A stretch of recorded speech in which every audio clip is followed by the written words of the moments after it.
recording. Awesome, let's do it.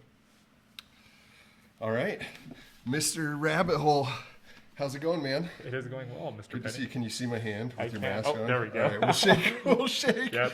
Good to see you. How Yep. you been? I've been great. It's I'm glad we can make this happen. And for people watching, Penny's been very accommodating with this whole weird thing going on. So I love it. It's Yeah. fun. It's a vibe It with is. you all jacked up in your outfit yeah, there.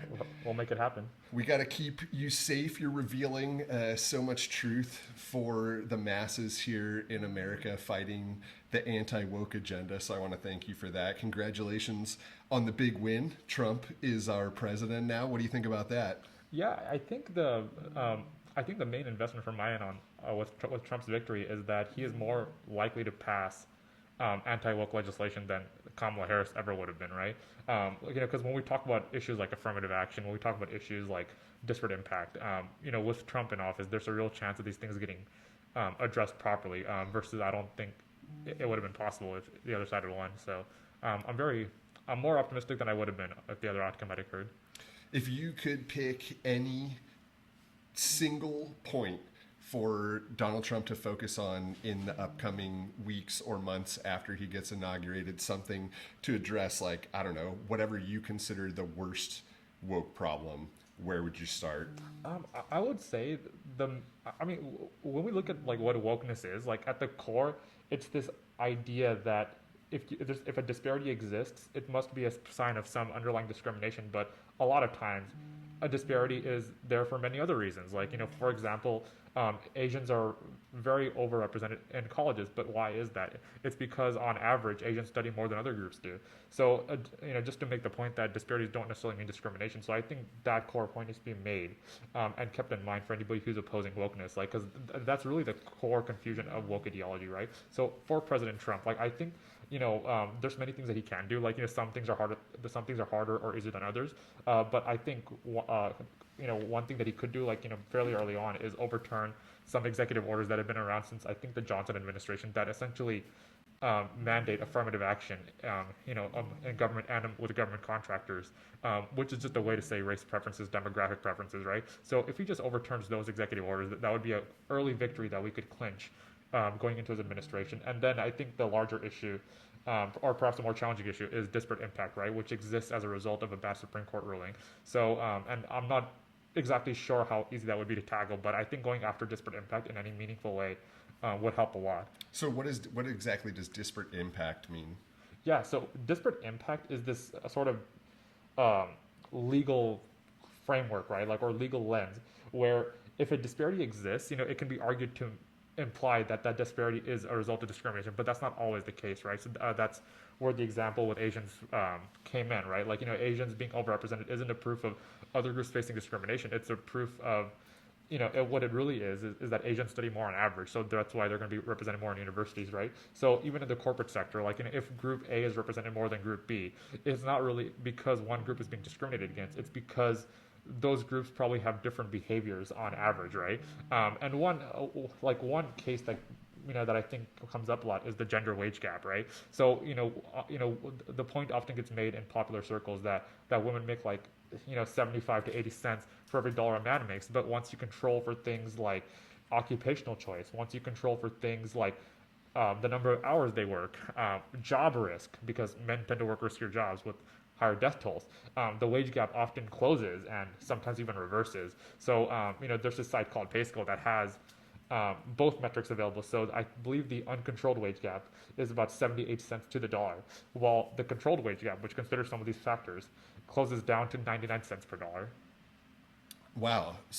So only 1 cent wage gap, 1%. That's not nearly what we see sort of, as the message from the left. Definitely not.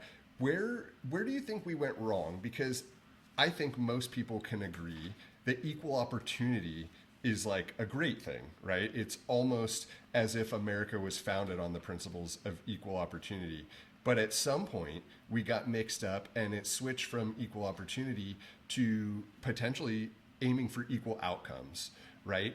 Do you have a sense for like when we went down that path and why we went down that path? Yeah, I think, and this is kind of in defense of wokeness a little bit. Like, I think, it's very easy to look at, one group doing better than another group and thinking like, oh, there must be some foul play. And I don't necessarily oppose like, us looking into it. But I also think that if we're going to assume that discrimination is occurring, there should be some hard evidence of discrimination, not just taking the disparity in and of itself as hard proof, right? So I think it came from I think this idea came from good intentions, but these good intentions have led to some bad policies being put in place, right? Because, when you try to close disparities that exist and there's no actual discrimination involved, like, what you end up doing is creating, soft or hard group quotas, right? And I'm not for that. Like, I don't think if you're an individual, it should matter what your sex or race is. I think if you're an individual and you're competing against other individuals, what should matter the most is your character. What should matter the most is your level of merit.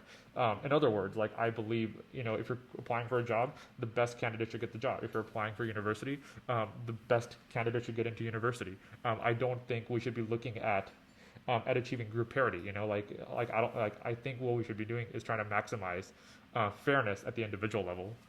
Yeah, we all come from different cultures, and if you try to sort of like group outcomes across cultures and expect that culture A is going to have the exact same results as culture B, it doesn't seem like you're taking a look at the big picture, right? Instead, you're focusing on like some sort of ideal that's never going to happen. And I don't think that when Dr. Martin Luther King was giving his famous speeches, he was looking for any sort of special treatment for any group. He was looking for equal opportunity for everyone, right? Right, and I think that was the intention of the original Civil Rights Act, and I think that's the idea that people fell in love with. Like, no matter what your background, no matter where you come from, like, there should not be like legal obstacles in your way that are stopping you from achieving success, right? And even when it comes to DEI, like I don't have an issue with diversity or inclusion as like ideals. Like, I think it's great that we are a country that values diversity and we value inclusion. My issue has always been with the forcing mechanism that comes with the inequity. Because I think when you start forcing these things, when you start forcing trying to artificially force things to happen, that's where the issues arise, and that's where the bitterness comes up between groups. And if you're living in a diverse society, like, it has to be kept in mind that diverse inputs are going to lead to diverse outputs, right? Like not all cultures are the same exact way, and that's part of the fun. Like, if we were all the same, then life would be boring. But on the other side, we need to understand that when there's diversity of people, there's going to be a diversity of outcomes. Not everything is going to happen the exact same way. So were you personally affected by DEI or some other wokeism, or why did this become an issue that you dedicate so much energy to fighting? Yeah, so I guess this is a good point, a good time to get into like some of the origin story of the account. So like I was relatively apolitical. Like, I would hear things here and there, and like I thought the Trump era brought a lot of good memes, which is the best part about having a entertainer as the former and future president, right? So the memes were always a highlight, and I hope they will continue to be a highlight. But when Trump first came into office, like, I was relatively apolitical. What really made me start looking more into stuff was COVID-19 in 2020, because when 2020, when all the stuff in 2020 went down, like, we had two viruses spreading throughout human society. Like, there was COVID-19, the virus of the body, and then there was the woke mind virus, which is a virus of the mind. And I saw like this panicked response to COVID, and I'm like, what is happening? And I saw the craziness that was the woke mind virus, and I thought, like, okay, like, this doesn't make any sense. Like, why are we pretending this is rational? Why are we pretending this is rational? Why are we pretending this is good when this is this is making our society more hostile. This is creating intergroup hostilities. Like, if we look at race relations between white people and black people, like, they've plummeted in the woke era, and like, I don't think that's ideal. Like, I don't think anybody should can reasonably look at that and think, oh, this is a good thing. And it's happened, like, like, group relations have plummeted in terms of quality, while focus on race has skyrocketed. Like, there's two charts. Like, there's one chart that shows woke language, and it's going all the way up, and at the same time, group relations are going down. So I think, we need to like observe that and say, like, okay, we tried this experiment out. We gave wokeness its chance, and it didn't work. It made things worse. So I think it needs to be thrown out now. So We gave it a chance. we really did. Like it's like how much, and that's something else. It's like these people, like these wokes, like they think that, oh well, if X, Y, and Z, if the stars align, if stars align, if more things, it's like no, like if you need, anything and everything to fall into place in a very controlled way, that's not a viable framework for the real world. Maybe it might work in a controlled lab setting, but in real human society, there's too many unknowns. There's too many um, confounding variables to for this to be feasible. So I really think that we tried it out. It made society worse. So I think we need to start moving away from it. So I guess just to summarize, like why I got into it, like I just saw the madness during COVID. I saw the two viruses spreading in society, and I was like, okay, we need to. This might be worth seriously looking into, and here I am, a couple years later. So if I analyze why exactly wokeness is so bad, it's not because equal outcomes for everyone would be bad, although I don't know necessarily that it would be good either. It's because it creates perverse incentives, right? We are not yet at a place where humanity has enough productivity where we can afford to screw with our incentives to the extent that working harder and better than other people does not give you better rewards than other people, right? Like people want to compete and be successful and make the world better. But if they feel as if they're going to get hamstrung, if they're going to get, cut off at the knees or the ankles or whatever so that they're not standing above someone who's shorter than them, then there's no reason for them to put in that extra work. And society sort of just stagnates instead of moving forward. And maybe at some point we can afford to be like a more socialist if we have robotics handling production and there's more than enough for everyone, but we're just not there yet. And we really, I think as humanity, still need to focus on incentives and how any system that we create affects those incentives and how that's going to affect human behavior. So I think like the whole woke ideal just throws human nature out the window, and it throws incentives out the window. And it's like, oh, here, just pretend as if none of those things matter and pretend as if we're all equal and we all get equal outcomes. And I just, it bothers me that people are able to look past the reality. It's a nice feeling, I guess, to think that like everyone would be equal in some way, but we live in the real world, right? Like we don't live in some sort of fantasy. Do you have any, aside from success from the Trump administration, the sort of data that you're outputting now, like how do we help people understand that although it makes them feel good, makes them feel like they're being a good person if they're promoting DEI or promoting affirmative action or something like that, how do we make them realize that it's actually negative? Is there like a data point that you wish was being measured, or maybe you've already seen it measured, something that we could share as sort of indisputable proof that this ideology is ineffective and or maybe even counterproductive? Yeah, I want to address like a couple things in what you said right now. So like I think two things can be true at once. Like people can be equal under the law, but that doesn't mean they necessarily all deserve the same outcome, right? Like because the amount of work that people put in as individuals, that's going to dictate what they reap, what rewards they reap in life, right? And in terms of like a data point, so affirmative action is a really good it's a really good case study because we have a lot of data coming out of the universities from the lawsuits. I believe Yale, Harvard, UNC, those are all data sets that have come out in the last 5 to 10 years. So with affirmative action, when you ask people whether they support affirmative action, like as a blanket term, the support tends to be higher than when you ask people, oh, do you support race preferences? Because people don't want an unfair society for anyone, whether you're black, white, Asian, Hispanic, whatever. People don't want race to be a punishment, but people also want to elevate those who they feel are disadvantaged. Like Americans are good people, because when you market it as affirmative action, people support it. But when you point out that, oh, what it really means is race preferences, then support really tanks. And this is true.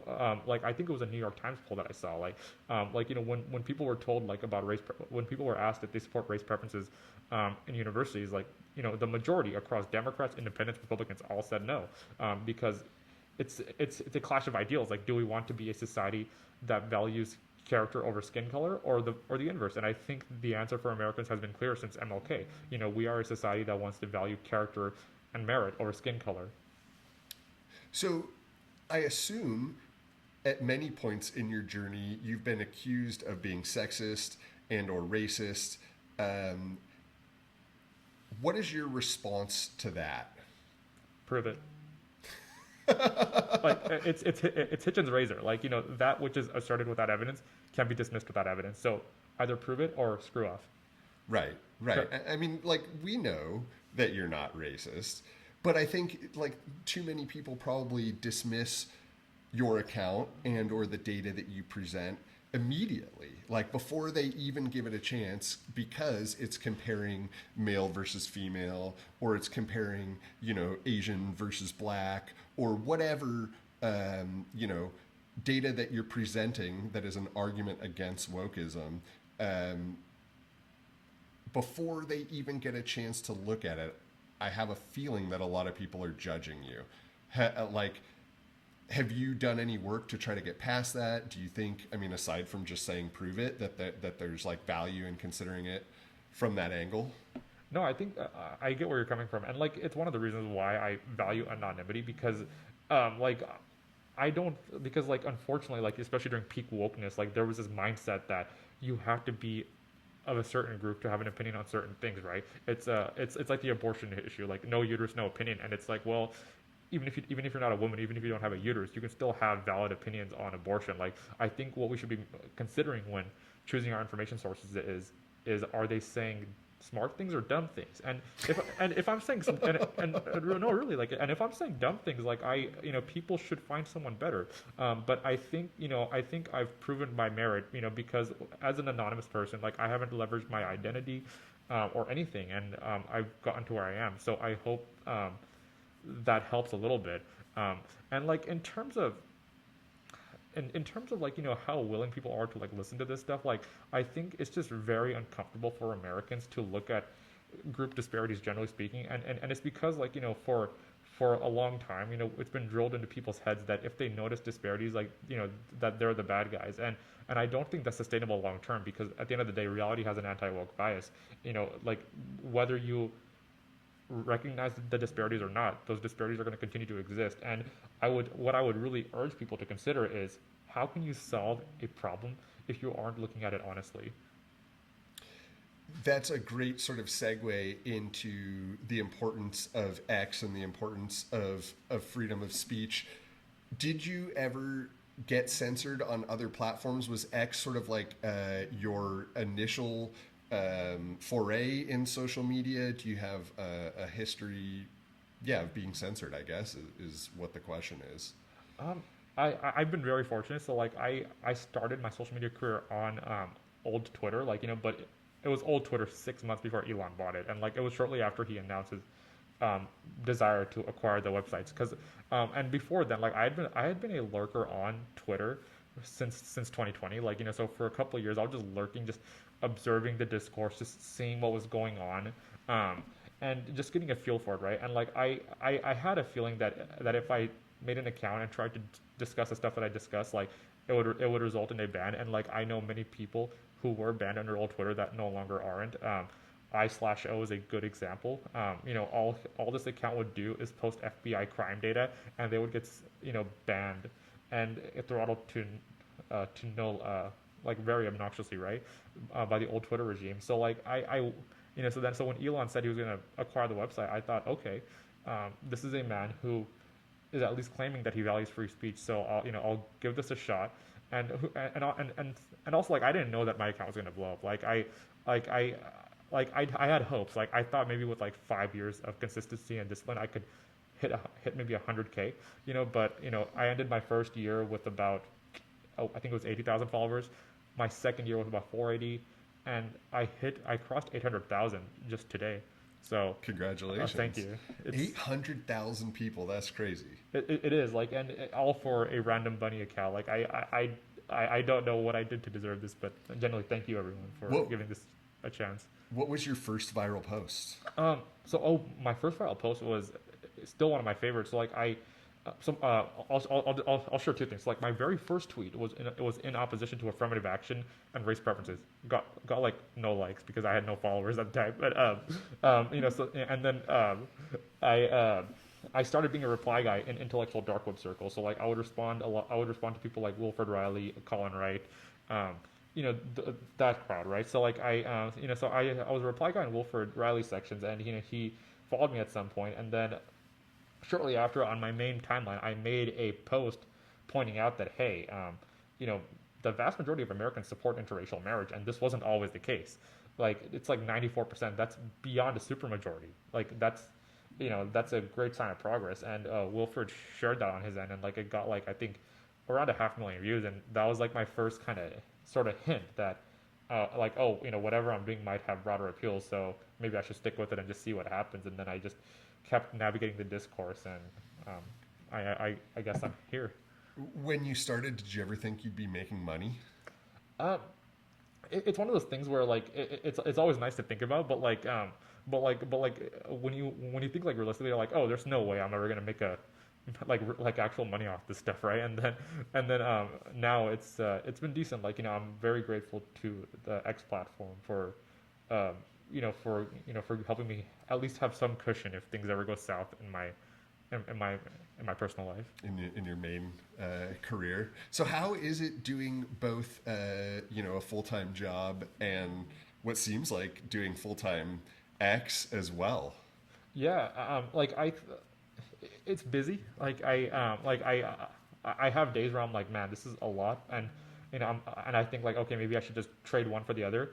But it's also very rewarding, right? Because I think for many, like especially for like the for like really big celebrities, they become kind of detached from like the 9 to 5 lifestyle that many Americans live. So like I think for me, like having that, just kind of reminds me like, okay, like this is closer to the typical American's life than social media is. So I'm glad I'm toughing through it, toughing it out. I'm glad that I'm finding a way to make things work, and I'm grateful to my wife for supporting me through it. Yeah, that's awesome. So would you ever consider stepping out from behind the mask, becoming a public figure? Um, I thought about it, like on one hand, like it's like it would be nice because to do this podcast about the mask, but because for people, Penny was very patient, but the mask does hurt. Um, we one thing that Penny was kind enough to help me do is so like I'm wearing a bodysuit, so like this thing didn't have a mouth hole, so like I couldn't breathe properly. So Penny helped me cut like a little mouth hole so I could breathe. So like on one hand, it would be nice to to not have to like go through this whole hassle like of like suiting up and stuff. But on the other hand, like I also really value my privacy, and I also value my family's privacy. And at the end of the day, like these decisions are mine, right? Like I think whatever I have coming, like I did do it to myself, but I would rather not risk my family's privacy and their safety. So like for the foreseeable future, I do plan on remaining anonymous for that being the main reason. Have you seen any data recently that makes you feel good about the direction that the nation is headed, and or progress in defeating the woke mind virus? I think like with the transgender issue, for example, like that was crazy. Like we were at a point a couple of years ago like where children were being mutilated in the name of gender pseudoscience, and questioning that made you a transphobe or or some other flavor of bigot. Like they're always making up these terms that no one knows what they mean, and it's like frankly at a certain point you just stop caring, because it's like at the end of the day, like these are smear merchants just trying to discredit reasonable opposition. But point is, it's like a couple of years ago, you couldn't even question child transgender surgeries without without risking a lot, right? But like now we've gotten to a point where I think most people are um, in opposition to that. Like there's a reason why the Trump campaign ran commercials with Kamala Harris promising transgender surgeries to illegal immigrants in their commercials. Like it's because most Americans look at that, they're like, the heck, is that really a good use of our tax dollars to be funding trans surgeries on illegals? Is it really a good idea to be transing children?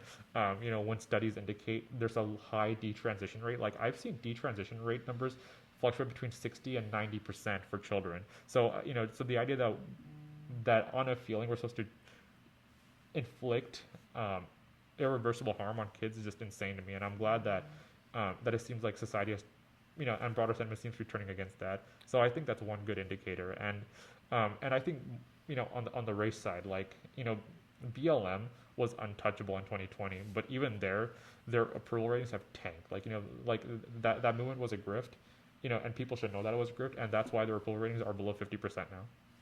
Yeah, speaking of 50%, Trump had greater than 50%. He was not only, the winner of the Electoral College, but also the winner of the popular vote. How much of that do you think had to do with people waking up to, I guess, the dangers of wokeism versus any other thing that may have driven them to vote for Donald Trump? Yeah, I think it's really hard to attribute, like, or to calculate how much you can attribute to any one variable. Like, I think a lot of things kind of fell into place. Like, illegal immigration was absurdly high.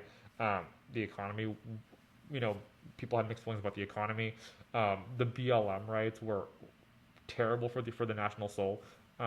People were coming out of COVID-19, right?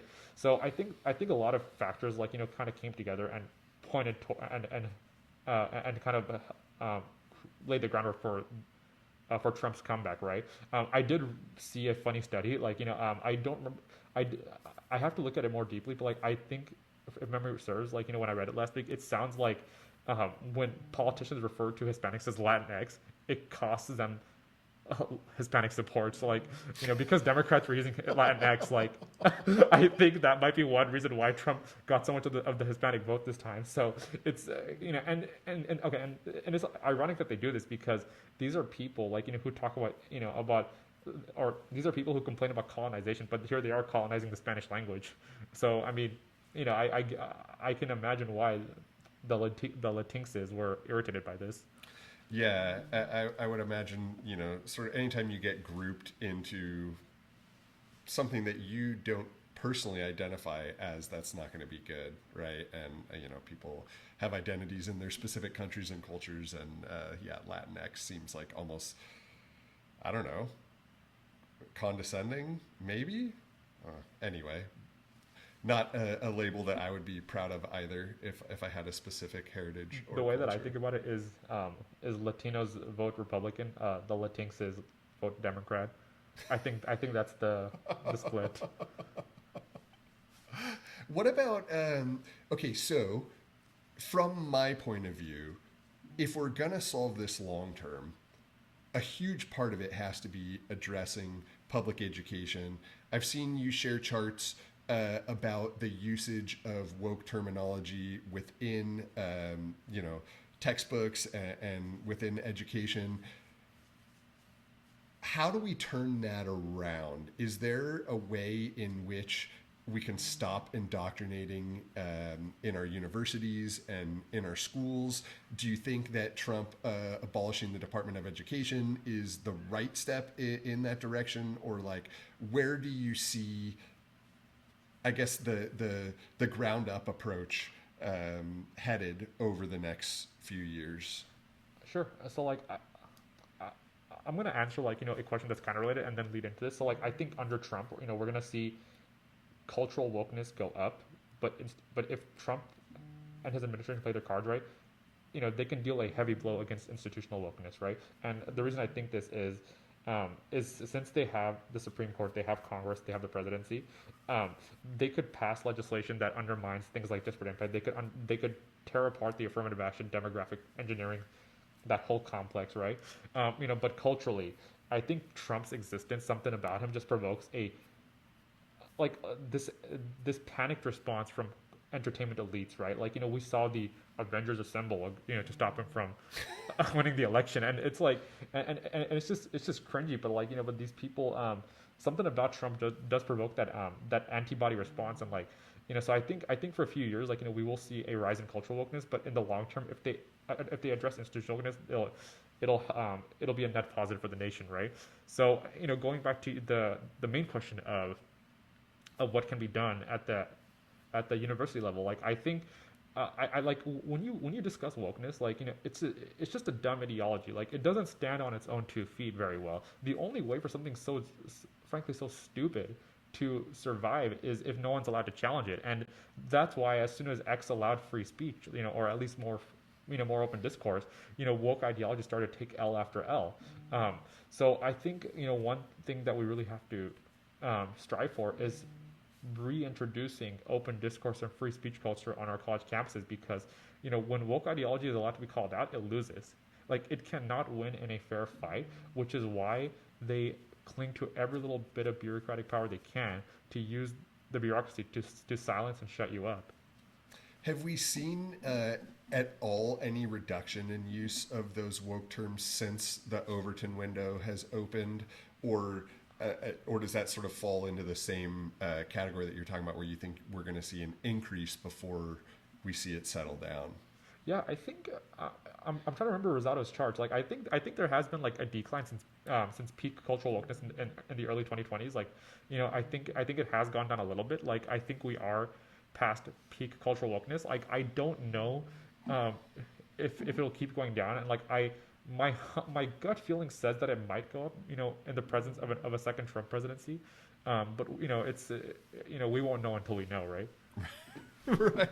I do like to try to predict those sort of things. I think it's interesting because if you're planning to build a better future, you need to, I guess, have some sort of idea of what the reaction will be for any given action. I am like super excited that momentum seems to be going in the right direction, but I do worry a little bit about, look, it's a pendulum, right? And we swung way too far into woke, but that was a response to a past where we had a really bad record of civil rights, where we did have slaves and racism and things like that. Are you worried at all about the pendulum swinging back too hard the other way? And do you see yourself, let's imagine that did happen. Would you ever potentially, I guess, be arguing for the other side?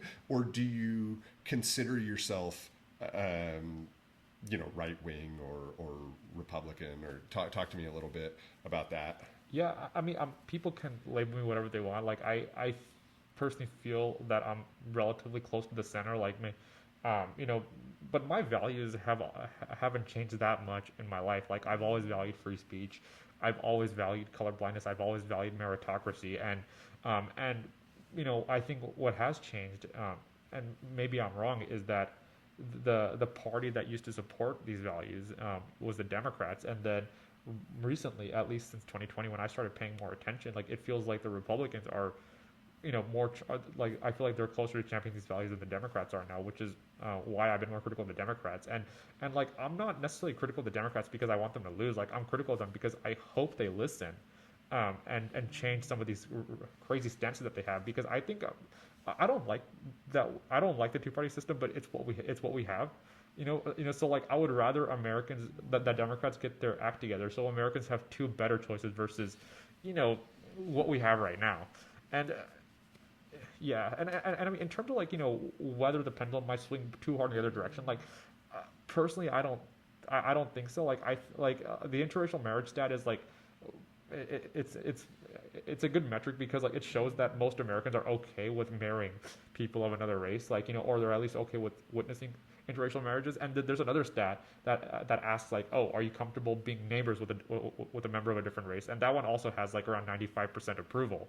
So the United States is a country where you can marry who you want to marry, and you can live with who you want to live next to, and race is really not that big of a deal in terms of making those decisions. So like I find it very hard to believe that we're going to go from 95% approval, 94% approval for those things, for interracial neighbors, for interracial marriage, and swing back into into some crazy nonsense like Jim Crow or even slavery. Like I just don't see it. Yeah, well, I certainly don't see us going that far, right? I guess I did, I don't know, maybe 10 years ago, 15 years ago, I would have said, oh, yeah, we should have interracial marriage. But now I think, I guess I did suggest that the pendulum would swing too far, and that would be the extreme in that direction. But I do think that there's some opportunity when we have woke situations for one race or another to become resentful, right? Yeah. Like if you are a Asian person who spends your entire life studying really hard and you get great grades, and someone from an underrepresented minority takes your spot at college, I mean, I can understand why someone could develop a sense of racism Yeah. as a result of that, right? And with conflicts happening, wars happening, whether it's the Middle East or, in Russia and Ukraine, I personally have seen racial hate. I have a Jewish grandfather, and that's enough where, like, I mean, it's a small percentage, but maybe like 1%, 0.5% of the comments that come in are directly addressing the fact that I'm Jewish or I mean, I'm not Jewish, but like I have Jewish blood, and that these people don't like it. I have never seen that my entire life. Yeah. I never seen anything like that.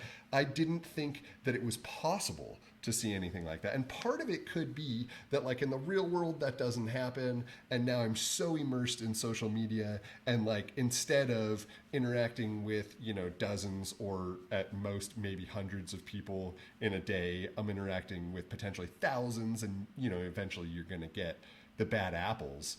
But like, do you have any intuition as to whether we're at peak as far as that's concerned, and we'll see it ramp down a little bit, or just talk to me a little bit about your thoughts on Yeah, that. no, absolutely. I like, in terms of the Jew comments, like I like those people. They call anybody that they disagree with Jewish, and it's like, like I've been called Jewish, and like I'm anonymous. It's like they just hate, like it's almost like this right wing wokeness, right? Because like what they see is that Jews are overrepresented in certain fields, and they assume that foul play must be the cause, right? So it's just the inverse of left wing wokeness, where a group disparity exists, and you assume that there must be some foul play, and no, it's just it's because some groups do things differently than other groups, and that lends itself to the outcomes that we see in the real world.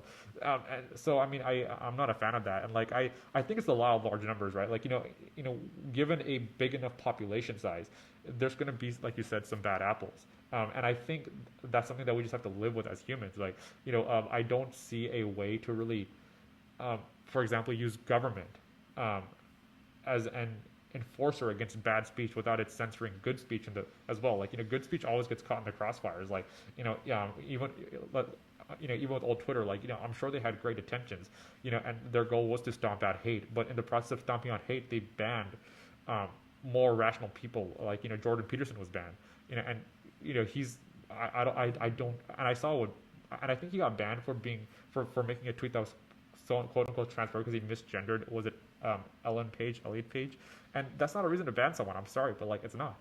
Right. An opinion on whether or not someone is a man or woman. I mean, yeah, that doesn't seem.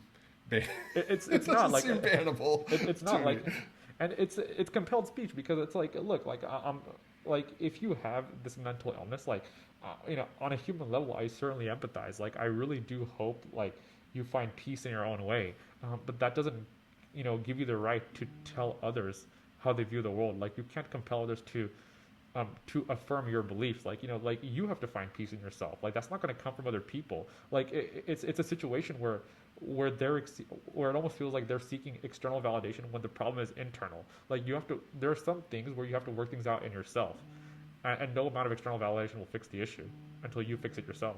Yeah. It's almost like a forced religion, and it all boils down ultimately to freedom for me, right? It's like freedom and individual liberty. That's what America is all about. And I personally don't have any problem using any pronoun or calling anyone whatever name that they choose, as long as if I don't know, or I forget, or make a mistake, that it's not some big deal, that they're not like upset or think that I'm a bad person for it, right? It's like I would like to accommodate, but what really bothers me is if someone doesn't want to, like, people got fired Right. for that, right? Like that's inappropriate. You should not be forcing anyone to agree with anything that they don't want to, or to call you anything, right? Like that's not freedom. That's not American. I don't think that has any business here. And I couldn't be happier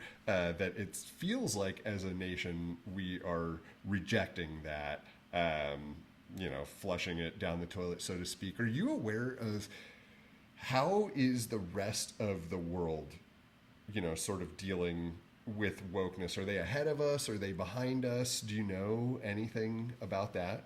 Yeah, and I'll admit this, really. Like I focus primarily on American issues. Like, I think we have a lot of things in this country. It's a great country, but I think we're in a place where the country's in a weird spot right now, and like we gotta like have our focus at home and make sure that our backyard is clean before we try to fix the rest of the world, right? So that's kind of where I'm coming from. Like, I think generally speaking, like I know uh, I think it was the former Minister of Singapore. He made a few comments. Basically disagreeing with wokeness. Like, he essentially said that wokeness, because it's an ideology where you find grievances with everything, um, because disparities are everywhere. Because disparities are everywhere, you end up having grievances with everything. He said that because it's universal grievances, it makes society weak, less cohesive, and more divided. And it's not something that, at least in Singapore, they want to be doing. I mean, I don't want to be doing it anywhere personally. Yeah, yeah, personally, absolutely.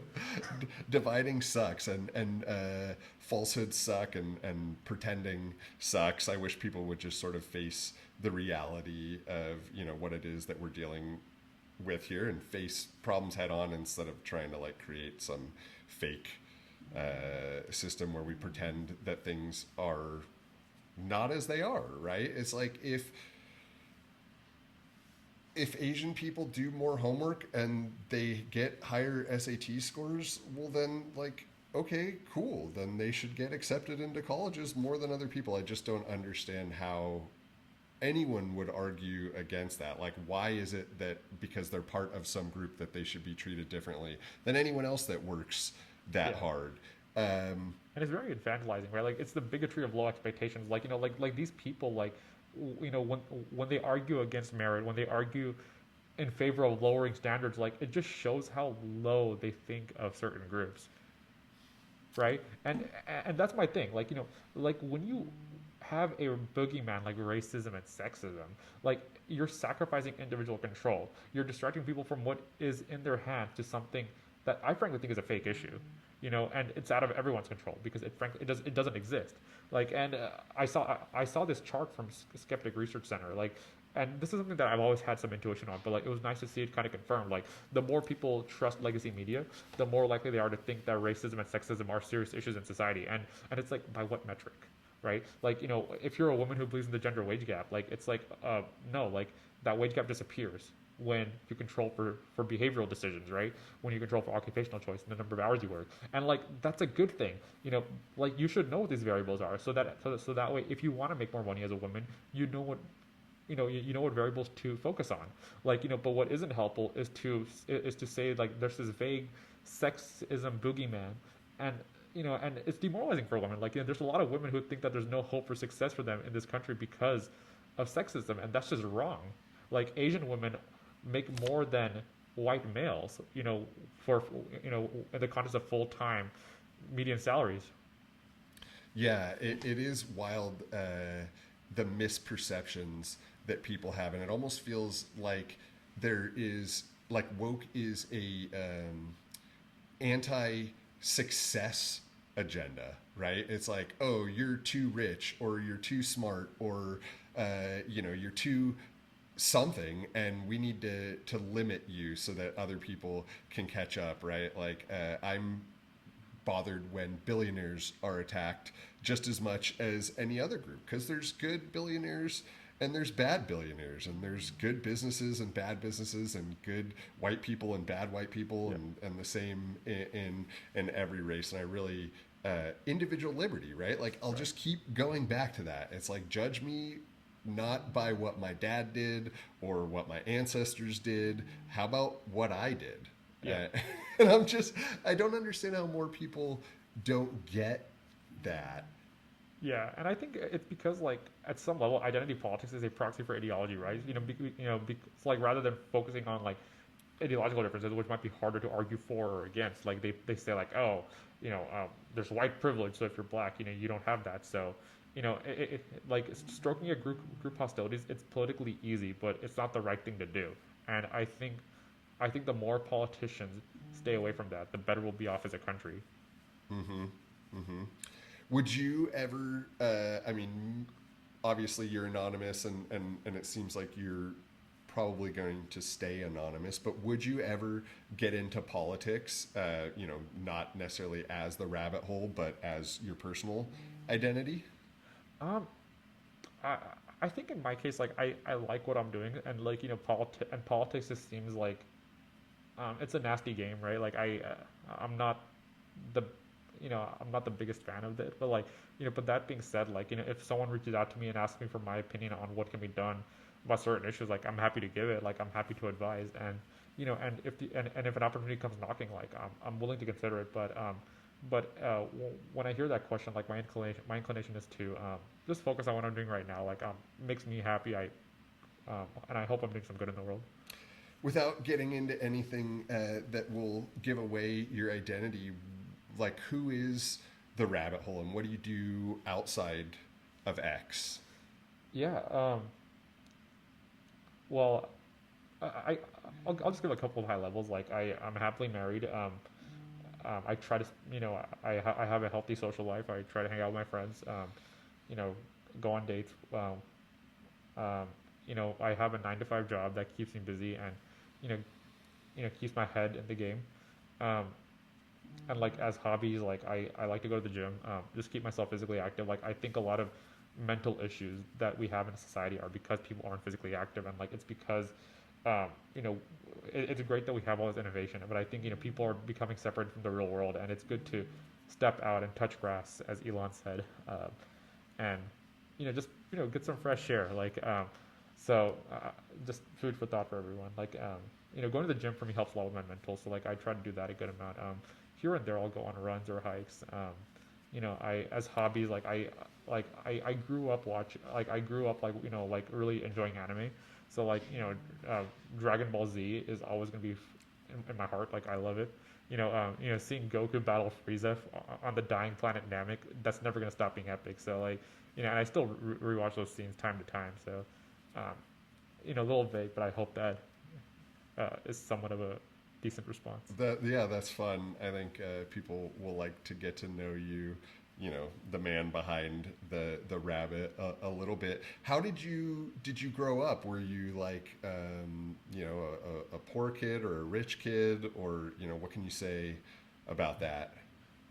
Yeah, I think it was a mix of everything. Like I've experienced a little bit of everything in life, and I try to be empathetic to people regardless of their background, right? And I think like I do think that a class-based lens is more helpful than a race-based one.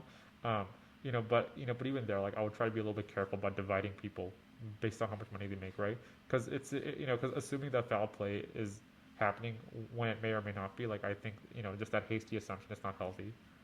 Yeah, for me, it's not at all about foul play. It's more about like what ingredients create a human Right. like you, right? I mean, I'm a parent. I have 3 daughters. I agree with you a lot about the state of health and mental health as well, and that people need to be more physically active. I'm like really excited about Maha, right? I mean, I think RFK Jr. joining the campaign for Trump may never get the credit that it deserves, right? Like that could be what pushed us over the finish line, and I would love to see America focus more on the health and that aspect of things. Um, do you think that what do you think is the solution to the lack of people getting outside? I mean, do parents just need to strip their kids of devices? I mean, it's not just a kid issue, it's a grown-up issue too. Like, how do we get healthy again? Yeah, I mean, if you're a parent with a young kid, like, you know, some of that is on you as a parent to guide the child in the correct direction. Like, you don't need to affirm everything that the kid wants or believes, right? Like, because kids want silly things sometimes. Like, they might want to eat candy for breakfast, lunch, and dinner. And as a parent, like, you gotta, you know, put your foot down and say, okay, no, you can't have candy all the time. You need to have some healthy. Eat your freaking veggies, right? So I think for the in the context of the parental child relationship, I think parents gotta, you know, like if you want healthy kids, you gotta instill healthy habits, right? Like you gotta encourage your kids to be active, you gotta encourage them to eat healthy, and that also applies at the individual level. Like if you're someone who's unhealthy for whatever reason, like and the reasons are within your control. Like if you're fat, like it's a matter of calories in versus calories out. Like people can overcomplicate it all they want, but at the end of the day, if you're in a caloric deficit, you will lose weight. If you're eating at a caloric maintenance, you're going to stay where you are, and if you're at a caloric surplus, you're going to gain weight. So if you want to lose weight, just be in a caloric deficit, go on runs, live a lifestyle that helps you burn more calories than you're consuming, and and make smarter decisions for your meals. Like you don't for example, like instead of eating like regular eggs, have egg whites. That's a lower calorie option, for a standard American breakfast. So and like these micro decisions, they really add up, because it's like if you save, even let's say you save 10 calories a day, that's 300 calories in a month, or 3,600 calories in a year. And I think it's estimated that to lose 1 pound of weight, you have to burn 3,500 calories. So like, I mean, these micro habits, like they really add up, because it's like, even if it's just 10 calories a day, like across a year, that's 1 pound of weight lost. Right.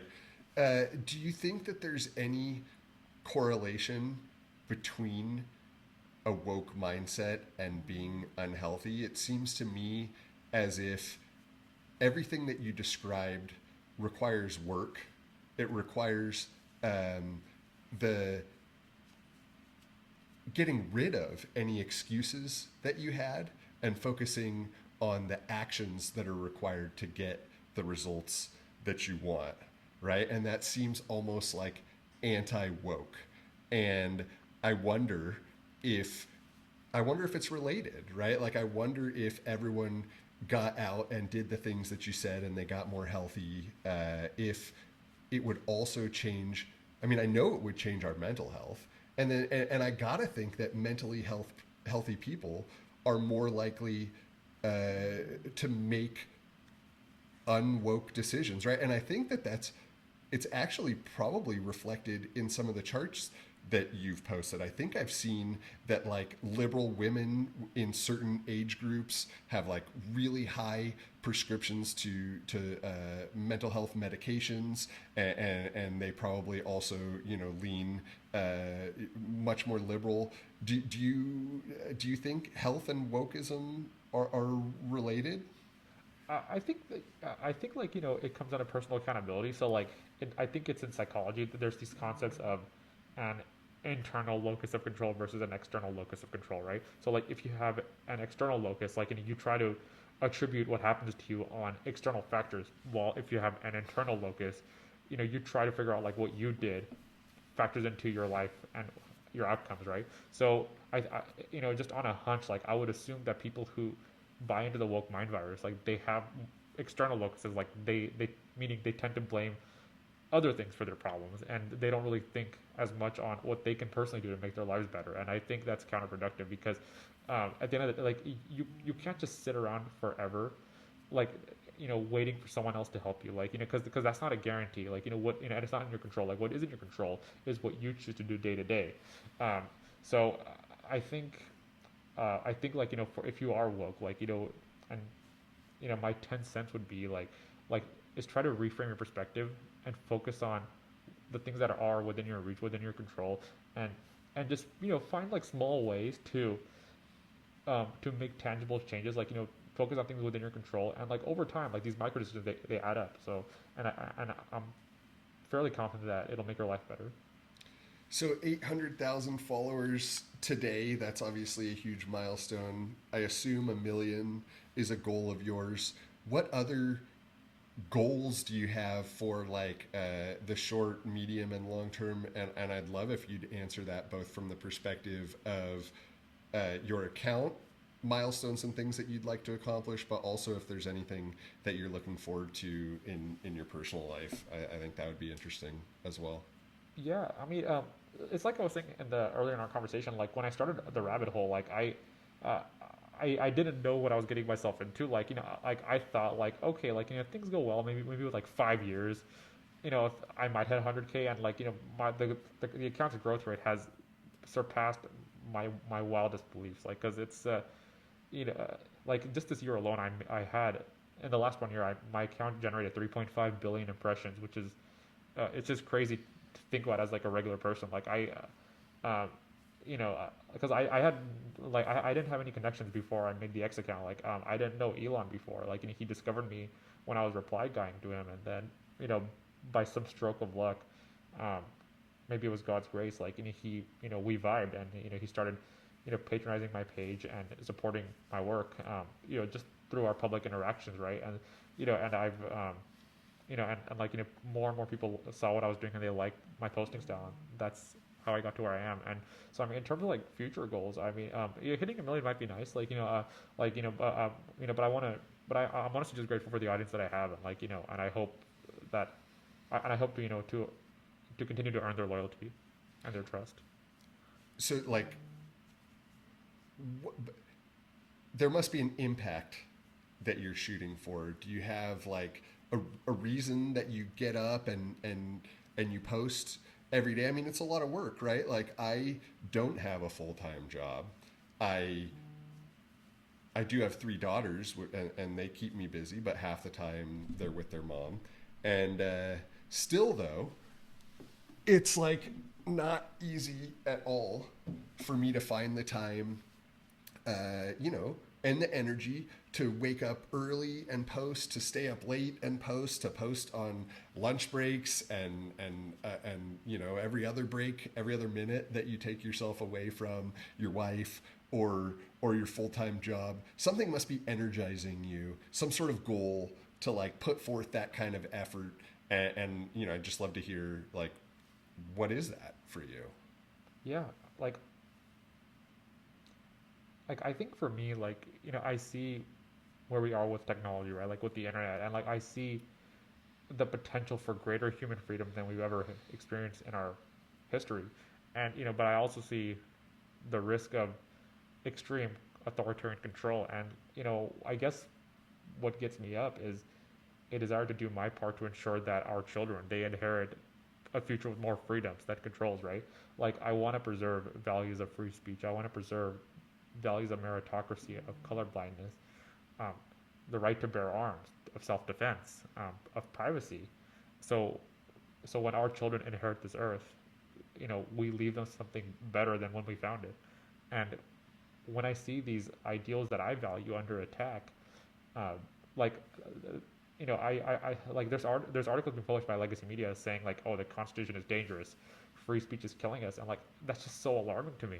Like, and I don't want that ideology to shape the world that our kids will inherit. Like I want them to live in a free world, uh, and I think that more than anything is what gets me up and doing this. Even though, like you said, the work does add up. But for them, I want to do what I can. It really is about the future, isn't it? It is, because we have good life. I could log off of X and live a more peaceful life, and and have less headaches. But sometimes the easy thing isn't the right thing, right? And like I think, you know, for better or worse, with great power comes great responsibility. Like just to quote Uncle Ben, and and somehow the universal things of the universe worked out to give me this platform, and I want to use it in the best way I can. Well, that doesn't sound very racist or sexist to me. Hopefully not. Hopefully not. I'm sure I have some character flaws, but like I said, I do hope that the net positive of my platform has been good.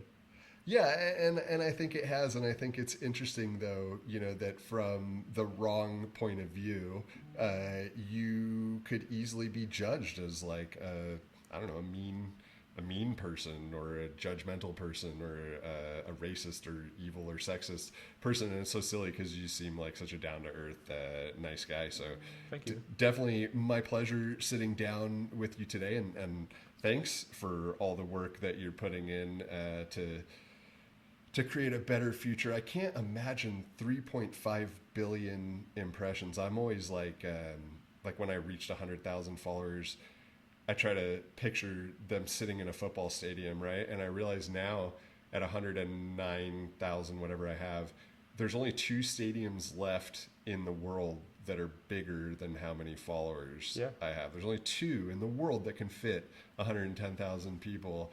And I mean, 3.5 billion impressions, that's half the people on Earth saw something that you posted, if you spread it out that way. That's quite a reach, and I'm proud of you for using it for good.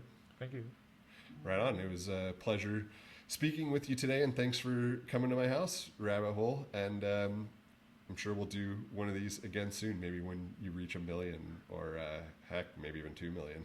Absolutely. Thank you so much for having me, man. It was a genuine pleasure. Yeah, my pleasure as well. Let's see if we can do another handshake. The eyes were fogging up, so I was like, oh, where? But thank you. It was a great time. I enjoyed the conversation. Yeah, me too. Yeah, thank you, everyone. Thank you. Yeah. Hopefully I wave at the camera.